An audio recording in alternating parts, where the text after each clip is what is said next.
우리가 주님의 부르심을 받고 주님 앞에 쓰임을 받되 끝까지 주님께 쓰임을 받는다고 하는 것은 그야말로 축복 중에 큰 축복이 아닐 수 없습니다. 신앙의 여정 가운데 얼마나 많은 장애물이 있습니까? 얼마나 많은 고난이 있고 얼마나 많은 사단의 시험이 있습니까? 그 모든 것들을 다 물리치고 주님께 끝까지 쓰임을 받는다고 하는 것, 그 자체가 참으로 영광스럽고 존귀할 뿐만 아니라 하나님 나라의 주인공이 되고 우리 인생의 여정을 다 마친 다음에는 그 영원하고 영광스러운 기업인 천국을 누리게 되기 때문에 하나님께 끝까지 쓰임을 받는 성도는 그야말로 큰 축복의 사람이라고 말할 수 있는 것입니다. 오늘 본문에 바로 그와 같이 하나님 나라의 주인공으로 하나님께 끝까지 쓰임받은 한 사람을 소개하고 있습니다. 그 사람이 바로 갈렙이라고 하는 사람입니다. 갈렙은 이스라엘의 지도자인 모세의 동역자로서 모세 뒤에 숨어서 모세를 조력했던 동역자였습니다. 그리고 가데스 바네아에서 약속의 땅 가나안 땅을 정탐하고자 할 때에 12 정탐꾼 중에 이제 유다 지파를 대표해서 뽑힌 한 사람이기도 했습니다. 12 정탐꾼들이 가나안 땅을 정탐하고 돌아와서 보고할 때에 그들 중에 10명의 정탐꾼들은 그 땅은 거민들이 사는 곳이고 우리는 그 땅을 결코 정복할 수가 없습니다. 우리는 그들 앞에 메뚜기에 불과합니다 라고 부정적인 보고를 할 때에 이 갈렙이 분연히 나타나서 아닙니다. 여호와께서 함께 하시면 우리는 그 땅을 능히 정복할 수 있습니다. 그들은 우리의 밥입니다 라고 약속의 말씀을 의지하여 믿음으로 나아갔던 사람, 그 사람이 바로 갈렙입니다. 그런 후에 이 불신앙의 보고를 했던 10명의 정탐꾼들은 역사의 무대에서 사라져 버렸습니다. 왜 그랬을까요? 그들은 하나님 나라의 주인공이 아니기 때문입니다. 그런데 믿음의 보고를 했던 갈렙은 여호수아와 함께 계속해서 하나님께 쓰임을 받고 하나님 나라의 주인공으로 등장합니다. 이제 그 믿음의 보고를 한 지 45년의 세월이 흘렀습니다. 여호수아의 나이가 85세 때에, 이 갈렙의 나이가 85세 때에 여호수아가 약속의 땅을 정복하고 그 땅을 분배할 때에 이 갈렙의 유다 지파가 그의 45년 전의 믿음대로 가장 먼저 땅을 분배받습니다. 갈렙은 하나님의 부르심을 받는 그 순간부터 그가 이 세상을 떠날 때까지 그는 끝까지 믿음의 경주를 하였으며 하나님께 끝까지 쓰임을 받는 하나님 나라의 주인공이었습니다. 오늘 하나님은 오늘 여러분과 여러분의 자녀들도 이 갈렙처럼 하나님께 끝까지 쓰임받는 하나님 나라의 주인공이 되기를 원하십니다. 어떻게 하면 우리가 끝까지 쓰임을 받아서 하나님의 축복의 주인공이 될 수가 있겠습니까? 첫째는 그러기 위해서 충성스러운 신앙을 가져야 합니다. 오늘 8절 말씀을 다 같이 보겠습니다. 나와 함께 올라갔던 내 형제들은 충성하였으므로 거기 보면은 나는 내 하나님께 충성하였으므로 라고 하는 고백이 나옵니다. 갈렙은 충성스러운 신앙을 가졌습니다.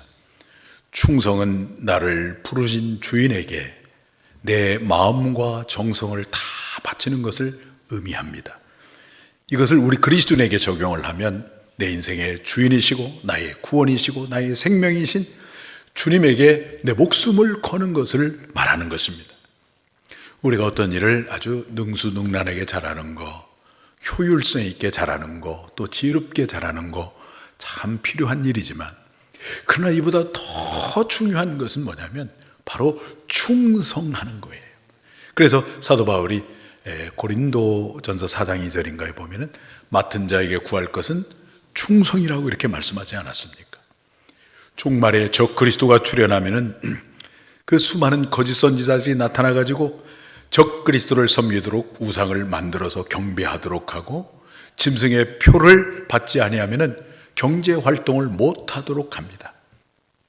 그때 믿음을 지킨다고 하는 게 참 어렵습니다. 그럼에도 불구하고 믿음을 끝까지 지키는 성도는 어떤 사람이냐면 예수 그리스도에게 목숨을 거는 성도입니다. 이것을 요한계시록 20장 4절에 이렇게 말씀을 하고 계세요. 한번 읽어봅니다. 예수를 증언함과 하나님의 말씀 때문에 목배임을 당한 자들의 영혼들과 또 짐승과 그의 우상에게 경배하지 아니하고 그들의 이마와 손에 그의 표를 받지 아니한 자들이 살아서 그리스도와 더불어 1000년 동안 왕노릇하니 그랬어요. 목숨을 내걸고 예수님을 증언하고 증거한 사람들만이 그 거짓 선지자의 유혹에 넘어가지 아니하고 그때 믿음을 지킨다는 거예요. 그래서 이들이 1000년 동안 주님과 더불어 왕노릇하게 된다는 것입니다. 충성한 성도예요. 오늘 저와 여러분들이 하나님께 충성한 성도가 되기를 축복합니다. 위대한 사도 바울, 최고의 신학자고 최고의 선교사고 또 최고의 목회자가 아니겠습니까? 성경을 신학성경을 13권이나 기록하고 사도 바울 한 사람에 의해서 그야말로 문명사적 전환이 이루어졌던 아주 위대한 사도 바울이죠. 그런데 우리가 간과해서는 안 될 한 가지 사실이 있는데 그 위대한 사도 바울의 배후에 아주 신실한 동역자들이 있었다는 거예요. 그리고 충성스러운 동역자가 있었다는 거예요. 그 중에 한 분을 소개하고 싶은데 바로 아리스다고라고 하는 사람. 아리스다고는 그렇게 유명한 사람이 아닙니다. 청중들을 모아놓고 설교를 했다고 하는 기록이 없습니다. 기적을 행했다고 하는 기록이 없습니다. 그리고 기도를 많이 했다고 하는 기록도 없습니다. 그러나 이 아리스다고는 사도 바울이 어려움을 당할 때는 어김없이 그 현장에 나타나서 바울을 대신해서 그 어려움을 자기가 몸소 감당을 합니다. 바울의 고난의 현장에 어김없이 나타난 사람이 바로 아리스다고였습니다. 바울이 마지막 여생을 차디찬 로마의 감옥에 보내고 있을 때 이 아리스다고가 그 감옥에 스스로 찾아와서 바울과 함께 감옥에 갇혀서 마지막 여생을 바울과 같이 보냈어요. 아리스다고야말로 바울과 함께 동행했고 바울과 함께 동거했고 바울과 함께 갇힌 사람이었습니다. 나중에 우리가 천국 가서 바울을 만났을 때에 바울 선생님이 복음을 가지고 전 세계를 뒤집어 놓았던 그 놀라운 비결이 무엇입니까? 하고 물어본다면 저는 바울이 이렇게 대답할 것을 가히 상상을 해봅니다. 몇 번이나 이를 포기하고 싶었는지 모릅니다. 제 가슴에 괴로움과 안타까움을 당할 때마다 얼마나 좌절했는지 모릅니다. 그러나 그때마다 제 곁에는 항상 아리스다고가 격려해 주었습니다. 아리스다고는 복음을 위하여 바울에게 충성스러운 사람이었습니다. 우리 주 예수 그리스도께서 그 그리스도를 보내신 성부 하나님께 충성했던 것처럼 충성과 진실이신 그 그리스도를 믿는 우리 성도님들도 아리스다고처럼 충성된 성도가 되어야 하지 않겠습니까? 오늘 우리가 맞이하고 있는 이 시대는 편리주의의 시대고 또 실용주의의 시대입니다. 그런가 하면 오로지 자신만의 유익을 챙기는 소비적 개인주의의 문화입니다. 그 속에서 점점 충성스러운 신앙인을 찾기가 힘들어지고 있습니다. 진리보다는 자신에게 무엇이 더 편리한가? 얼마나 나에게 효용성이 있는가? 얼마나 내게 유익이 있는가? 이걸 따지면서 이리저리 몰려다니고 있어요. 그러나 여러분, 시대와 역사가 어려울 때 그 시대와 역사를 구하는 사람은 머리를 잘 굴리는 사람이 아닙니다. 나를 부르신 하나님 앞에 충성하는 사람이에요.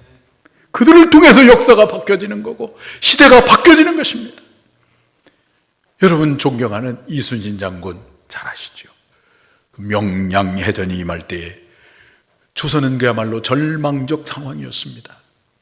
원군의 모함에 의해서 이순신은 모든 관직을 잃었고 원균이 남은 전력을 가지고 일본군과 맞서서 싸우는데 완전히 패배하고 이제 괴멸 직전까지 가게 되었어요.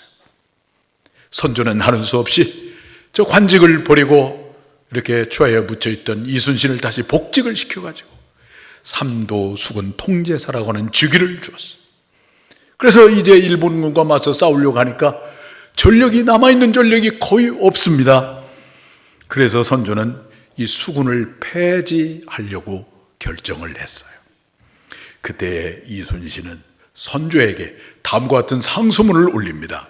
지금 신에게는 아직도 전선 12척이 남아 있습니다. 죽을 힘을 다하여 막아 싸운다면 능히 대적할 수 있사옵니다. 비록 전선의 수는 적지만 신이 죽지 않는 한 적은 감히 우리를 업신여기지 못할 것입니다. 1597년 10월 26일 날 이순신 장군은 남아있는 12척의 배와 그리고 김옥추가 이제 지원했던 한 척을 합해서 13척의 배를 가지고 300여 척의 그 거대한 일본 수군을 격퇴하고 저물어가는 이 조선을 구할 수가 있었어요. 이순신 장군이 이렇게 아주 미약한 전력을 가지고서 대승을 거둘 수 있었던 것은 무엇 때문입니까? 조국에 대한 자기의 충성 때문에, 위기에 빠진 나라를 구하기 위해서 목숨을 바친 충성 때문이었어요. 나라를 위한 충성뿐만 아니라 우리에게는 만물의 창조주요 내 인생의 주인이신 주님께 대한 충성이 필요합니다. 갑작스럽게 찾아온 이 비대면 문화 속에서 모이지 못하는 까닭에 교회는 점점 신앙의 동력을 잃고 있습니다. 그렇지만 이런 위기 가운데서도 우리 한 분 한 분이 내 인생의 주인이시고 생명이시고 구원이시고 나의 모든 것의 모든 것이 되시는 주님께 갈렙처럼 충성하는 신앙인이 되고 복음을 위하여 아리스타고처럼 충성하는 동역자들이 된다면 위기 가운데 있는 교회는 세상이 감당할 수 없는 능력 있는 교회로 다시 우뚝 서게 될 것이고 우리 모두는 갈렙처럼 끝까지 쓰임받는 천국의 주인공이 될 것입니다. 우리 모든 성도님들이 이와 같은 축복의 주인공이 되기를 주님 이름으로 축원합니다. 어떻게 하나님께 끝까지 쓰임을 받을 수 있겠습니까? 첫째는 충성스러운 신앙을 가져야 합니다. 둘째는 하나님의 은혜를 아는 신앙을 가져야 합니다. 오늘 10절 말씀을 다 같이 보겠습니다. 이제 보소서 여호와께서 이 말씀을 모세에게 이르신 때로부터 이스라엘이 광야에서 방황한 이 45년 동안을 여호와께서 말씀하신 대로 나를 생존하게 하셨나이다. 오늘 내가 85세로 돼. 갈렙의 그의 나이 40살 때 약속의 땅 가나안 땅에 대해서 그 땅은 우리의 땅입니다. 우리가 능히 정복할 수가 있습니다. 라고 이렇게 믿음으로 고백을 했는데 그 후에 몇 년이 지났어요? 45년이 지나서 이제 땅을 분배할 때에 갈렙의 나이가 85세가 되었습니다. 그 흘러버린 45년의 세월에 대해서 갈렙이 뭐라고 고백을 하고 있습니까? 여호와께서 나를 생존하게 하셨나이다. 이렇게 고백을 합니다. 갈렙은 자신의 똑똑함과 자신의 지혜와 자신의 처세술로 지금까지 이렇게 살아있다고 고백하지 아니하고 하나님께서 자신을 생존하게 하셨다라고 고백을 합니다.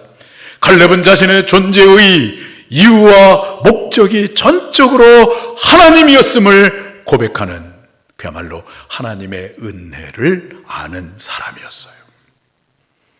갈렙은 85세까지 사는 동안 건강했습니다. 그의 눈은 기력이 쇠하지 아니하였습니다.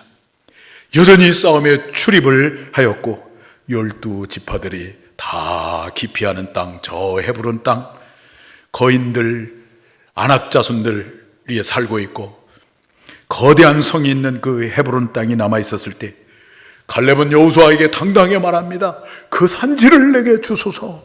그렇게 요구하면서 마침내 그 땅을 정복합니다. 갈렙은 그야말로 담대한 사람이었습니다. 이렇게 그가 담대할 수가 있고 믿음의 용기를 가질 수가 있고 영과 육이 건강할 수 있었던 것은 무엇 때문이었을까요? 그 모든 것이 전적으로 하나님의 은혜였음을 알았기 때문인 것입니다. 하나님의 은혜를 앞세우는 사람은요, 인간적으로는 약하게 보일지 모르지만 그러나 하나님의 은혜를 앞세우는 사람보다 강한 사람은 없습니다. 자신을 드러내는 사람이 강한 것처럼 보이지만 하나님의 은혜를 앞세우는 사람에게는 아무것도 아닌 것입니다. 하나님의 은혜를 앞세우면은 누가 역사하실까요? 하나님이 역사하십니다. 나를 앞세우면 누가 일을 하는 거예요? 내가 하는 거예요. 하나님하고 내가 싸우면 누가 이깁니까? 하나님이 이기는 건 말할 것도 없는 것이죠. 그러므로 누가 현명한 사람이고 지혜로운 사람일까요? 하나님의 은혜를 기억하며 은혜를 아는 사람입니다. 하나님은 하나님의 은혜를 기억하고 하나님의 은혜를 아는 사람을 하나님이 주목하세요. 그리고 그를 존귀하게 여겨주십니다. 그리고 그 은혜를 아는 자에게, 영광을 하나님께 돌릴 줄 아는 사람에게 하나님이 역사도 맡기고 시대도 맡기고 사람도 맡기고 물질도 맡기는 것이에요. 그러나 은혜를 모르는 사람, 오직 자기 자신으로 가득한 사람은 어떨까요? 다니엘 4장을 보면 바벨론의 느부갓네살 왕이 소개되고 있어요. 다니엘 4장 29절에서 31절 말씀을 다 같이 보겠습니다. 12달이 지난 후에 내가 바벨론 왕궁 지붕에서 거닐세 말하여 이르되 이 큰 바벨론은 내가 능력과 권세로 건설하여 나의 도성으로 삼고 이것으로 내 위엄의 영광을 나타낸 것이 아니냐 하였더니 이 말이 아직도 나 왕의 입에 있을 때에 하늘에서 소리가 내려 이르되 느부갓네살 왕아 내게 말하노니 나라의 왕위가 내게서 떠났느니라.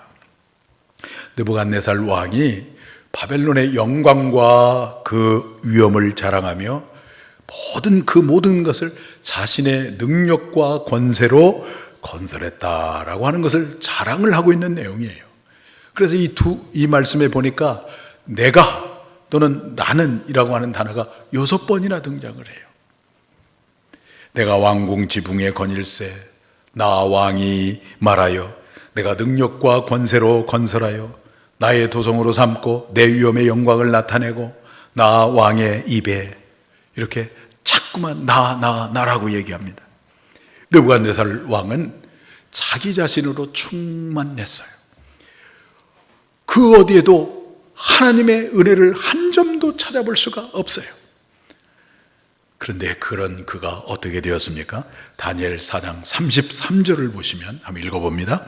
내가 사람에게서 쫓겨나서 소처럼 풀을 먹으며 몸이 하늘 이슬에 젖고 머리털이 독수리 털과 같이 자랐고 손톱은 새 발톱과 같이 뛰었더라. 하나님께 버림당하는 비참한 최후를 맞이하게 되었음을 말하고 있는 것입니다.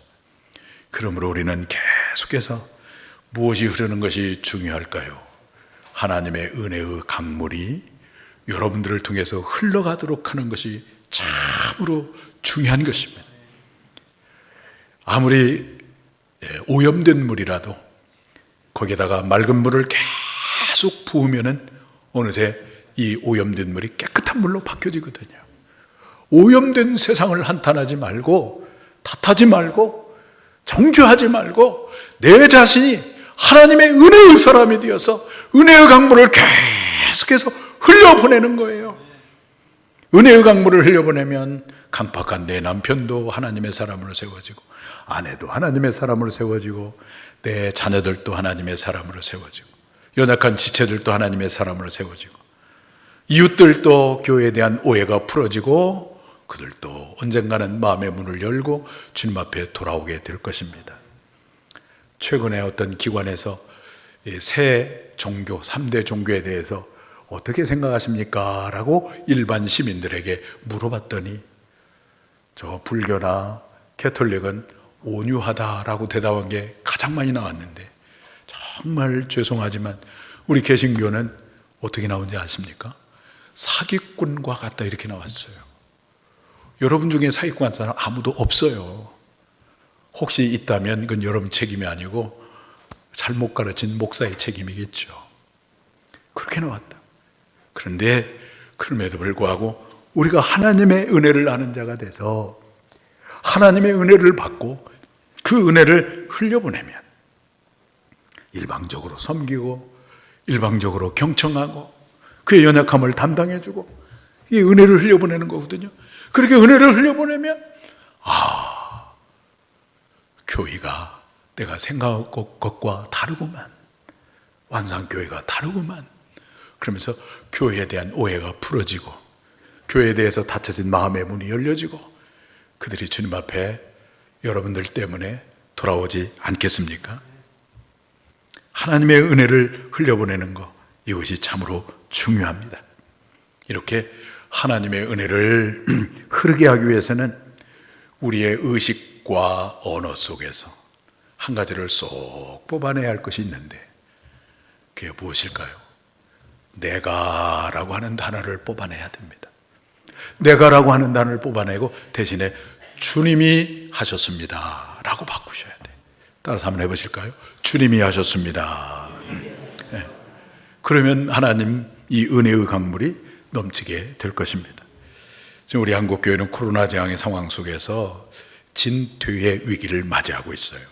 완전히 무너질 것이냐, 다시 재생할 것이냐, 이런 끔찍한 재앙을 통한 경고를 듣고도 여전히 인간의 지혜와 세속적 경영 방법으로 자꾸만 성장주의, 이 경쟁주의를 여전히 붙들고 있다면 아마 이건 가망이 없을 거예요. 그러나 이 재앙을 통해서 인간의 연약함과 한계를 인정하고 하나님 앞에 무릎을 꿇고 하나님의 은혜를 구하고 하나님의 긍휼을 구하고 하나님 도와주세요, 하나님 도와주세요, 하나님 은혜를 베풀어 주세요, 이렇게 간절히 기도한다면 다시 우리를 회복해 주실 것입니다. 우리의 개인이나 우리 가정도 마찬가지예요. 하나님의 은혜가 아니면 살 수가 없습니다. 하나님 도와주세요. 하나님 우리 가정에 우리의 자녀들에게 긍휼을 베풀어 주십시오. 제 힘으로 할 수 있는 것이 아무것도 없습니다. 우리 모두가 갈렙처럼 베푸신 하나님의 은혜를 기억하고 은혜를 구하는 신앙인이 되어 계속해서 아름답게 하나님께 쓰임받는 축복의 주인공들이 다 되시기를 주님의 이름으로 축원합니다. 어떻게 하나님께 끝까지 쓰임을 받을 수 있을까요? 첫째는 충성스러운 신앙을 가져야 합니다. 두 번째는 하나님의 은혜를 아는 신앙을 가져야 합니다. 그리고 마지막으로 세 번째로 변함없는 믿음의 신앙을 가져야 합니다. 오늘 14절 말씀을 다 같이 보겠습니다. 헤브론이 그니스 사람 여분네 아들 갈렙의 기업이 되어 오늘까지 이르렀으니 이는 그가 이스라엘의 하나님 여호와를 온전히 쫓았습니다. 갈렙은 여호와를 어떻게 쫓았습니까? 온전히 쫓았다고 그랬어요. 왜 온전히 이렇게 쫓았을까요? 갈렙이 믿는 여호와 하나님, 그리고 갈렙이 의지하는 여호와 하나님의 약속의 말씀이 변하지 아니하고 신실함을 알았기 때문입니다. 오늘 본문 12절에 산지를 요구하는 장면이 나와요. 갈렙이 요구하는 산지는 아까 말씀드린 것처럼 다른 지파들이 기피하는, 요구하지 않는 아주 난공불락과 같은 성이 있고 거인들이 살고 있고 철병거를 들고 있는 이 무장한 군인들이 있는 그런 땅이었어요.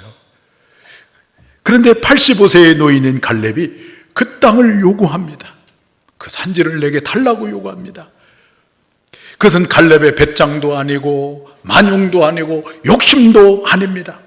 45년 전에 그 땅을 주겠다고 하신 하나님의 약속을 여전히 믿는 믿음과 하나님이 함께 하시면 그 어떤 세력도 결코 문제가 되지 않는다고 하는 그 확고한 믿음이 있었기 때문입니다.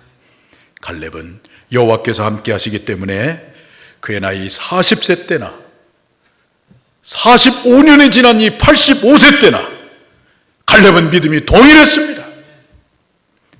저는 우리 교회의 장로님들, 권사님들, 또 어르신 성님들을 보면은 마음속으로 참 존경스러울 때가 있어요.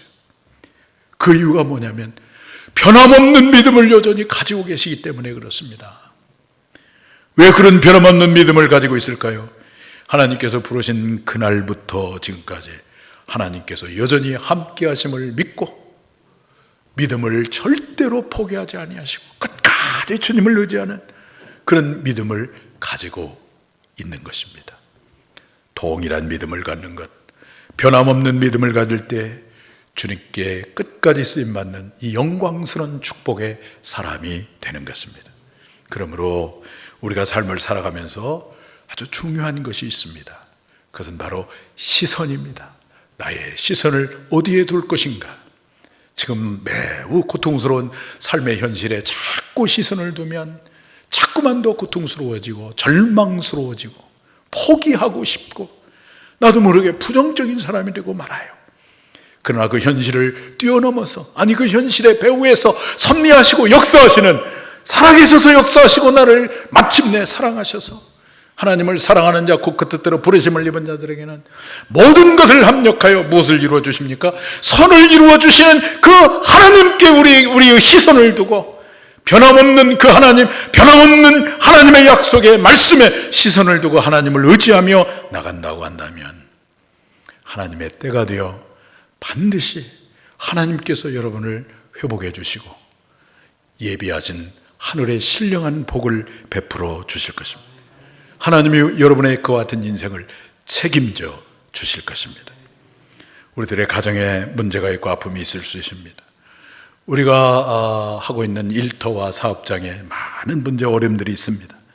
그렇지만 그때 시선을 나를 사랑하시고 여전히 나와 함께 하시는 하나님께 두셔서 다시 일어설 수 있고 승리할 수 있는 그런 여러분과 제가 되기를 바랍니다. 사랑하는 여러분, 우리 완산의 모든 성도님들과 오늘 여러분의 자녀들이 오늘 갈렙처럼 충성스러운 신앙이 되고 하나님의 은혜를 아는 신앙인이 되고 그리고 변함없는 믿음의 신앙인이 되어서 이 땅을 살면서 정말 하나님의 현존을 누리고 하나님 나라의 복을 누리고 그리고 하나님께 귀하게 끝까지 쓰임받는 하나님 나라의 주인공이 다 되시는 저와 여러분 모두가 되기를 주님의 이름으로 축원합니다.